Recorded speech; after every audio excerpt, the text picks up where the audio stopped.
அகமதாபாத் விமான விபத்துக்கு பின்னர் பலரும் விமான பயணம் பற்றி பயப்படுவதையும் அதில் உள்ள ரிஸ்க் பற்றி பேசுவதையும் காணலாம்.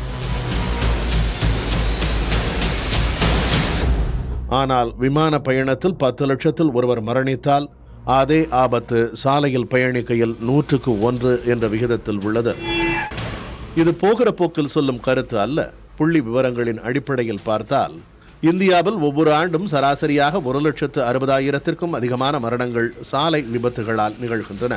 2022ஆம் ஆண்டு தரவுகளின்படி ஒவ்வொரு நாளும் 462 மரணங்கள், ஒவ்வொரு மணி நேரமும் 19 மரணங்கள் சாலை விபத்துகளால் நிகழ்ந்திருக்கின்றன.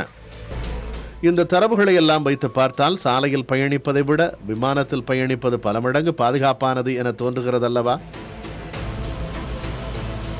ஆனாலும் சாலை விபத்துகளில் பலர் இறப்பதை பற்றி படித்துவிட்டு நகர்ந்து செல்லும் நம்மை விமான விபத்துகள் மிகவும் பாதிக்கிறது.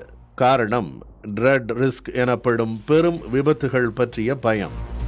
மனிதர்கள் பொதுவாகவே வழக்கமாக 1-2 நபர்கள் பலியாகும் நிகழ்வுகளை விட மிக அரிதாக, ஆனால் பலரை கொல்லும் நிகழ்வுகளைக் கண்டு பயமுறுவர். கார் அல்லது பைக்கில் போகும் பொழுது அவ்வாகனத்தை நாம் இயக்குவதால் நமக்கு நடக்கும் நிகழ்வுகளின் மீது ஒரு கட்டுப்பாடு இருப்பது போன்ற எண்ணம் தோன்றுகிறது.